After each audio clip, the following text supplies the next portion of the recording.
Hey everybody, welcome back to my YouTube channel. My name is Teri Hunter. I'm an angel therapy practitioner, intuitive astrologer, Reiki master, and empowerment coach. And I'm here today to talk about May's monthly horoscope, the general transits that are going to go on and the dynamics that we're going to walk through. But before I start, I'd like to do a little bit of business. Next Saturday on the solar eclipse in Taurus, I will be doing my first webinar. It's entitled The Soul's Contract, an Intention for This Lifetime. We're going to look at the nodes, and it's the first of a 5-part series that is going to identify the puzzle pieces, and then we're going to learn how to put the puzzle pieces together to really look at the themes and patterns that your soul has and what it's brought into this lifetime and what it's chosen to work on and to help you make sense of your journey here. You can sign up today until the 29th of April. Today's the 25th of April, and it is $29.99. If you'd like to sign up, email me at info@terihunter.com. It's below, my email is below in the description. I will not be accepting other participants on the day of. So the last day you can actually sign up is the 29th. The other thing I want to say is please tune in on Sunday mornings live every week at 11 a.m. Pacific time. I do Traversing the Transits with Teri Hunter, and that's when we do the angel readings and look at the transits of that week and do get the angels' advice for how to walk through those transits to its highest vibration. So I hope you'll tune into that. I'm trying to think, there was something else I wanted to say, but I don't remember what else. So let's go on to May 2022. Starts off with a bang. On the 1st of May, we have Mars and Neptune, Venus, and Jupiter all in Pisces. Venus and Jupiter will be conjunct at 28 degrees, making a favorable aspect, a sextile to Pluto. This is interesting because Venus represents so many things. She represents our self-worth, beauty, art, money, our possessions. She represents harmony and peace and luxury and comfort. And it being conjunct in Jupiter, Jupiter represents philosophy and foreign travel, foreign ideas, foreign people, really higher education. We're talking PhD type education. We're talking higher forms of religion. And when I say higher, I mean, not just mundane religion, but really kind of digging deep into the philosophies of the various schools of religion. These two planets, Jupiter, the planet of expansion, and Venus, are both known as benevolent planets. They bring bounty, they bring goodness, they bring favorable dynamics. Now, in a sextile to Pluto at 28 degrees, we're looking at the idea that Pluto is offering transformation. And again, Pluto is always going to offer transformation, but a sextile is an easier aspect. So at both of them being at the 28th degree, I think this has to do with thought. Jupiter represents my beliefs and Venus represents my self-worth in the sign of Pisces, which represents ancestors, past lives, and to me, very much the soul's last bit of this human experience before it goes back into the collective when we cross over again. So this is very interesting dynamic to me and something we should pay attention to. By the 5th, Venus has moved into Aries. And in doing so, she's in a fiery place. I think she's actually moves in around the 3rd. She'll be at the 1st degree. So this is kind of where Venus takes on a passionate role, where she feels a little bit sassy. That's what I want to say. She feels a little bit sassy. So you may be feeling that. And it's also a time when we're going to start to see Mercury go into its shadow period before Mercury goes into retrograde on the 10th.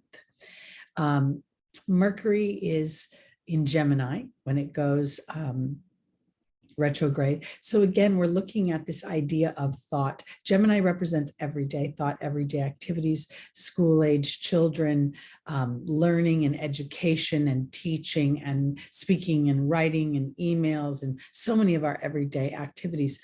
So there's this theme that started back in April, and we're in April right now, but we have this partial solar eclipse on a new moon. Now I'm taking all that at the end of April, and I'm stacking it on to May, because May we are having on the 15th a total lunar eclipse in Scorpio. And this to me feels like very much like this 2-week period starts this new way of perceiving your life, digging deeper. Pluto's a detective, a psychologist. Pluto would be a profiler. Like if you worked for the FBI, you could be a profiler. So to me, there's this dynamic that as we get brave, and this is Venus in Aries, she's moved in there, to really look at how are we living our lives? Are we living authentically? Are we brave enough in our own lives to allow ourselves the privilege to think that our lives can get better? And not because something is bestowed upon us, but because we start to pay attention to the laws of attraction, to the idea that if indeed some disruptions have been created, these disruptions could very well be the thing that needed to be lifted up before new growth could come in, before new dreams could be manifested. I really think that Venus being in Aries is giving us this opportunity to feel new passions about our lives, be courageous, sort of this entrepreneurial spirit coming in. We have, as I said, Mercury going retrograde on the 10th. And on the 11th, we have Jupiter entering Aries. And this is going to be kind of a long stay for Jupiter. Jupiter, I believe, is going to be there until October, kind of floating back and forth, forward and then retrograde. Jupiter, again, representing our beliefs, our connection to the angelic realm, expansion. So it feels like as a result of our courage to think in a new way, 28th degree, Mercury going retrograde in Gemini, reviewing what we are endeavoring, reviewing our everyday lives, reviewing, are we aligned to our happiness, or somehow are we continuing to follow a line of thought that keeps bringing our story back in, our history back in, our sense of lack and scarcity back in? Because if you're a person who talks a lot about your problems, then you're bringing them front and center. And the laws of attraction can't help but support your focus. And we don't like that when we're sitting in challenges. We say and we dare the universe. We're like, oh, I dare the universe to do something different, as if we are not co-creating. So I think so much of this month of May is building on April, with Venus and Jupiter at 28 degrees, making a sextile to Pluto at 28 degrees. It is the 28th degree represents Cancer. Okay, so it's going into an intuitive body. And what are we thinking? And oftentimes the intuition and the mind are in conflict, because the intuition will tell you you can achieve something you haven't done in the physical world. And that will make you keep going back, looking for experiences to support your inspirations. But this is where Jupiter in Aries and Venus in Aries is saying, no, it's time to have confidence, to expand the way you're thinking, to be a bit of a gypsy and go into realms you've never been into before. Realms of thought, realms of belief, actually physical moves potentially. Because this is so beautiful for truly making long-term dynamics and shifts, because Venus is also going to, on the 15th, during the same time when we're having this lunar eclipse, is going to be conjunct Chiron in Aries. Chiron, the transiting Aries, Chiron is illuminating to me the self-worth dynamic. It doesn't feel like it's about money.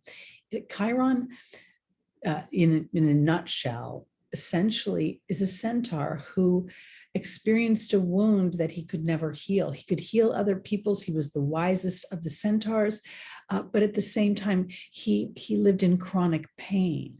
And so this Venus 15 degrees, 15 is the Gemini degree, the degree of thought, the degree of, in some ways, rote thought, a thought that we think over and over and over again without even realizing we're thinking it. So it becomes an unconscious thought.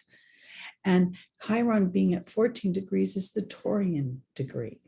And so it's like, where can I, this is again Taurus ruled by Venus, change my thought about my self-worth? Where can I be brave? Aries. And then at the same time, we have Mars in Pisces making a conjunction to Neptune in Pisces.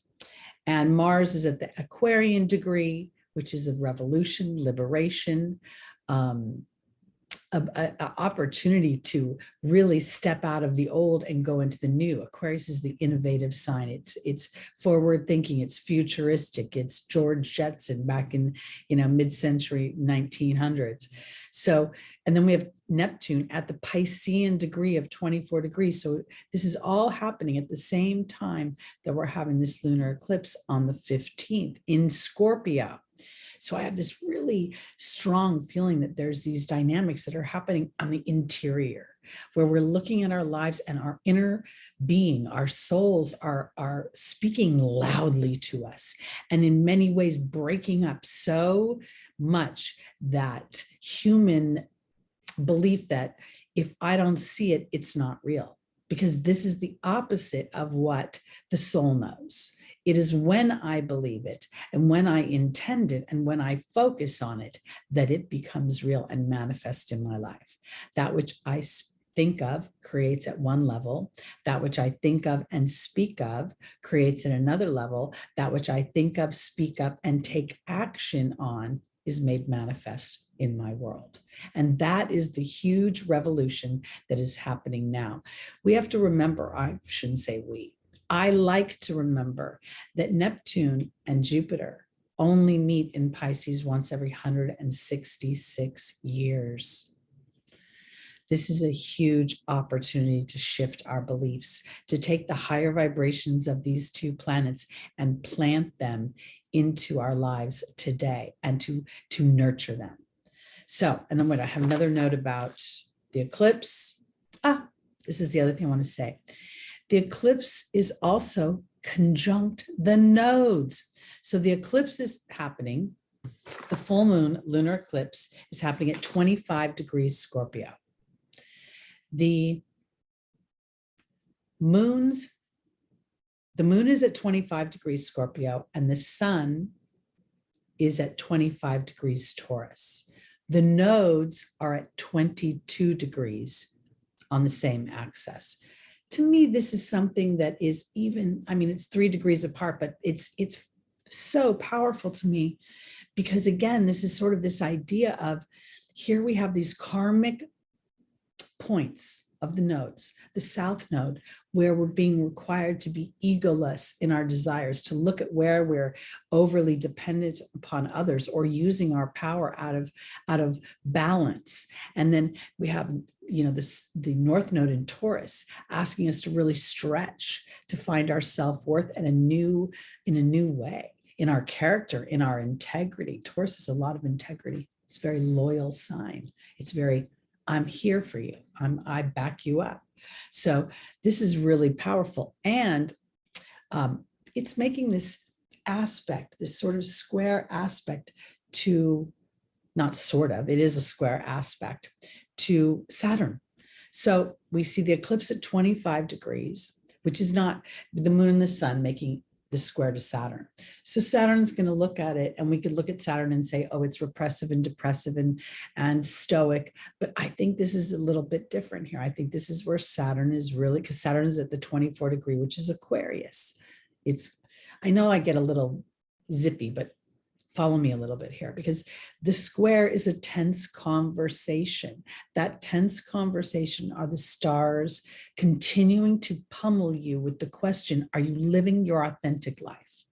Are you living your authentic life? Because the soul knows that it's going to continue to take this journey over and over again, because it gets glimpses of that, of living that life. And it wants to come back here for that roller coaster ride, because as it's going up, it understands that it is, I actually get scared as I start to get it higher. The human's afraid of heights.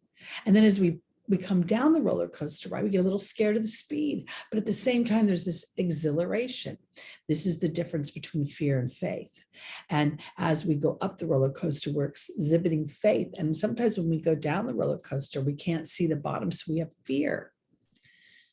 I know I'm kind of going into all these metaphors, but I believe this is really where we're starting to see these planets creating a pattern that is asking us as humans to stop viewing ourselves as humans, but as eternal beings of light.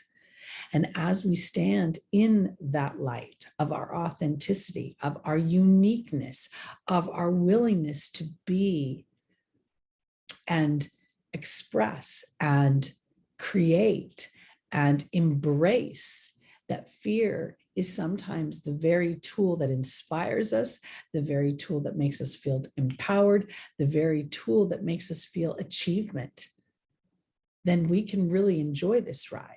So I think this is what May is all about. All these pieces of the astrological puzzle coming together.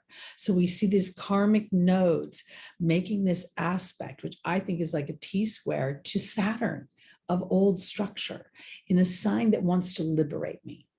And Aquarius also represents a wealth house. It also represents my hopes and my desires. So if I'm willing to dig deep about whatever I've been in my own way perpetrating through my thoughts, and those thoughts being beliefs, and then giving life to them as if they are happening outside of myself, but maybe I just give a little life to a shift, then Jupiter is going to make, and Venus are going to make your life so much better.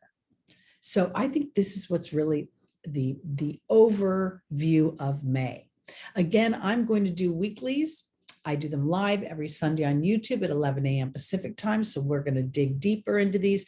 And I'm going to do a specific video on the eclipse. So we'll look at that sort of like I did the solar eclipse, where we're going to take it and look at the houses and where it's going to affect you by your rising sign. So that's it for me for right now. Again, my name is Teri Hunter. I'm an angel therapy practitioner, intuitive astrologer, Reiki master, and empowerment coach. If you'd like to book a session with me, my information is below.